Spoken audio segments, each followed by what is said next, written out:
दोस्तों इस वीडियो में हम ये सीखने वाले हैं कि ये जो 6 फार्मूले हैं ये आते कहाँ से हैं और हम इन्हें केवल एक समकोण त्रिभुज की मदद से कैसे निकाल सकते हैं। तो ये वीडियो आप सभी लोगों के लिए बहुत ही महत्वपूर्ण है, क्योंकि इस वीडियो के अंदर आप इन फार्मूलों को केवल निकालना ही नहीं सीखेंगे बल्कि इसके साथ साथ त्रिकोणमिति चैप्टर की छोटी छोटी ज़रूरी चीज़ें भी सीखेंगे, यानी बेसिक्स। तो चलिए देर न करते हुए वीडियो शुरू करते हैं। तो सबसे पहले हम लोग ये जान लेते हैं कि इन फार्मूलों में यहाँ पे ए क्या चीज़ है। तो मैं आपको बता दूं, इसमें जो ए है ये कोई कोड है, यानी कि ए की जगह 10 अंश, 20 अंश, 30 अंश, 15 अंश, यानी कि कुछ भी हो सकता है, कोई भी एक कोड हो सकता है। जैसे मान लीजिए हम लोग अगर इस पहले वाले सूत्र की बात करें तो इसमें ए बराबर कोई भी अंश हम लोग रख सकते हैं। तो चलिए हम लोग देखते हैं कि इन सूत्रों का उपयोग कैसे किया जाता है। तो हम लोग इस पहला फार्मूला लेते हैं। तो इसमें हम लोग ए की जगह, चूँकि ए कोड है तो हम लोग ए बराबर 10 अंश रखते हैं। तो जब हम लोग ए बराबर 10 अंश इन दोनों पक्षों में रखेंगे तो कितना आएगा, चलिए देख लेते हैं। तो ये हो जाएगा साइन 90 अंश माइनस 10 अंश बराबर कास 10 अंश, क्योंकि ए की जगह 10 अंश हमें रखना है। तो यहाँ पे ये हो जाएगा साइन 90 में से 10 घटेगा, कितना आएगा, ये हो जाएगा साइन 80 अंश बराबर कास 10 अंश, यानी कि साइन 80 अंश का जो मान आएगा वही कॉस 10 अंश का मान भी मान आता है। ठीक है ना, यानी कि साइन 80 अंश का मान बराबर कॉस 10 अंश का मान। चलिए इसे एक और एग्जांपल से समझ लेते हैं।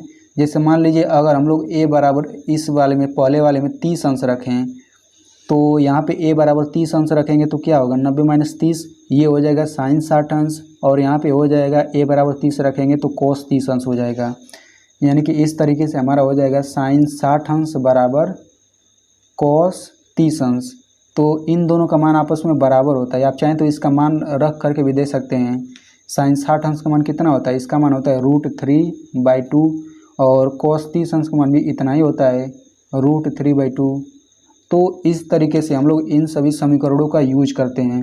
और अगर आप प्रश्नावली 8.3 के सभी क्वेश्चन अच्छे से हल करना चाहते हैं तो आपको ये 6 फार्मूला अच्छे से पता होना ही चाहिए। ठीक है ना। तो आई होप आपको बहुत ही अच्छे से समझ में आ रहा होगा। अब चलिए हम लोग आगे त्रिभुज की मदद से समझते हैं।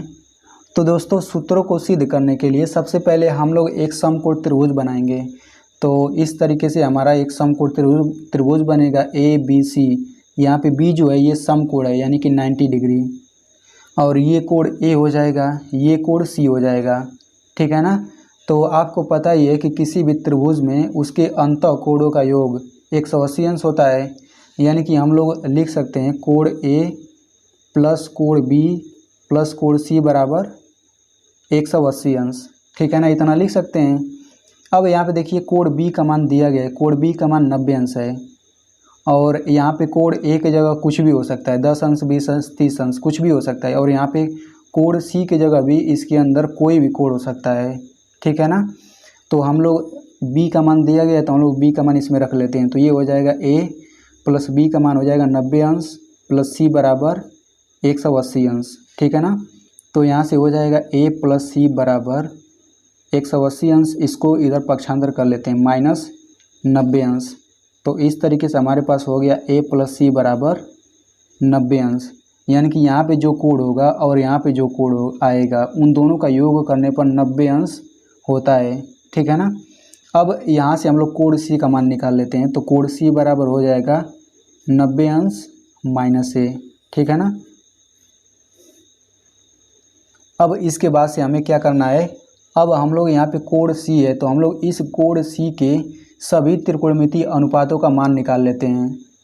तो उसे निकालने के लिए सबसे पहले हम लोग यहाँ पे ट्रिक लिख लेते हैं, लाल बटा कक्का, आपको ये पहले से ही पता होगा, लाल बटा कक्का साइन कॉस टैन। ठीक है ना। तो सबसे पहले हम लोग लिखते हैं साइन C का मान। तो साइन C बराबर हो जाएगा, यानी कि आप लोग देख सकते हैं साइन थीटा का मान लंब बटा कोण। तो किसी भी कोण के सामने वाला लंब होता है हमेशा, तो कोण C के सामने लंब ये हो जाएगा AB। तो साइन C बराबर हो जाएगा लंब AB बटा कोण AC, कोण AC ही है। तो इस तरीके से साइन C का मान हो गया। अब हम लोग कोस C का मान निकालते हैं। तो कोस C बराबर हो जाएगा आधार बटा कोण। तो चूंकि लंब ये है तो आधार BC हो जाएगा। तो आधार BC बटा कॉड हो जाएगा AC, ठीक है ना। अब हम लोग tan C का मान निकालते हैं, तो tan C बराबर हो जाएगा लंब बटा आधार, तो इसके सामने लंब हो गया AB, आधार हो जाएगा BC, ठीक है ना। तो अब हम लोग देखिए यहाँ पे 3 त्रिकोणमितीय अनुपात पता चल गए हैं, तो हम लोग बाकी के तीनों निकाल सकते हैं। tan अब निकालेंगे कोट C का मान, तो कोट जो होता है tan का उल्टा होता है, तो इसका उल्टा कर देंगे, तो कोट C बराबर हो जाएगा BC बटा AB। इसी तरीके से सेक C का मान निकालते हैं, तो सेक C कॉस का उल्टा होता है, तो कॉस का उल्टा करेंगे तो AC बटा BC हो जाएगा, AC बटा BC। अब कोसेक C का मान निकालते हैं, तो कोसेक C साइन का उल्टा कर देंगे, तो ये हो जाएगा AC बटा AB, ठीक है ना। अब देखिए इन सभी त्रिकोणमितीय अनुपातों में C के जगह हम लोग 90 अंश माइनस A रखेंगे, क्योंकि कोण C बराबर 90 अंश माइनस A है, ठीक है ना। तो चलिए लिख लेते हैं। तो देखिए जहाँ जहाँ भी कोण C था वहाँ पे हमने 90 अंश माइनस A रख दिया, तो हमारे पास ये 6 समीकरण पता चल गए, ठीक है ना। तो अब हम लोग कोण A के सभी त्रिकोणमितीय अनुपातों का मान निकालते हैं, बिल्कुल ऐसे ही, ठीक है ना। तो सबसे पहले साइन A का मान निकाल लेते हैं। तो साइन A का मान क्या होगा, साइन A बराबर हो जाएगा लंब बटा कॉड, तो देखिए A के सामने ये भुजा है तो ये लंब हो जाएगा BC, और कॉड तो हमेशा सबसे बड़ी भुजा रहेगा यानी AC, तो साइन A बराबर BC बटा AC हो गया।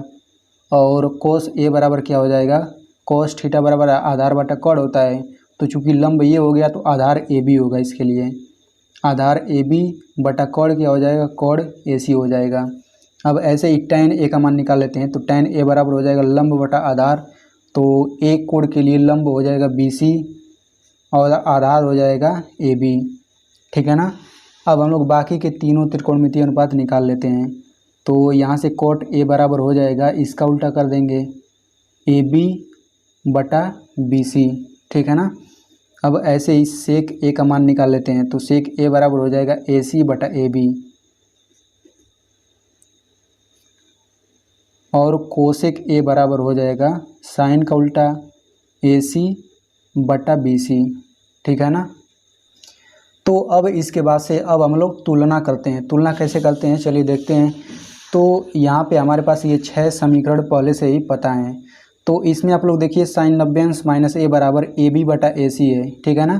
तो अब हम लोग देखेंगे इसमें AB बटा AC कहाँ पे, AB बटा AC यहाँ पे है, ठीक है ना।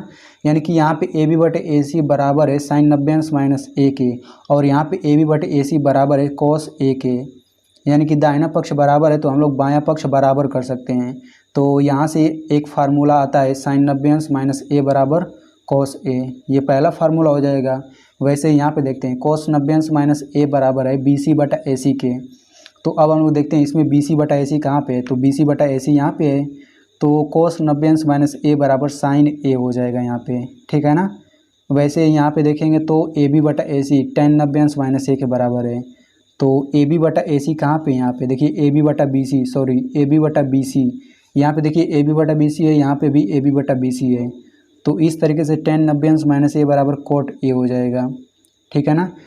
और यहाँ पे देखें तो कोट 90 अंश माइनस A बराबर BC बटा AB है, तो BC बटा AB इसमें कहाँ पे है, BC बटा AB यहाँ पे है, तो कोट 90 अंश माइनस A बराबर tan A हो जाएगा, ठीक है ना।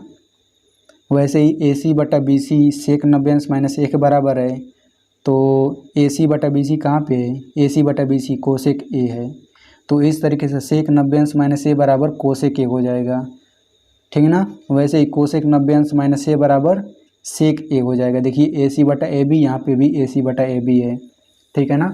तो दोस्तों इस तरीके से हम लोग इन 6 फार्मूलों को निकालते हैं। अगर आप ऐसे ही कक्षा 10 के NCERT मैथ को बिल्कुल बेसिक से पढ़ना चाहते हैं तो आप मेरे चैनल को सब्सक्राइब कर लीजिए।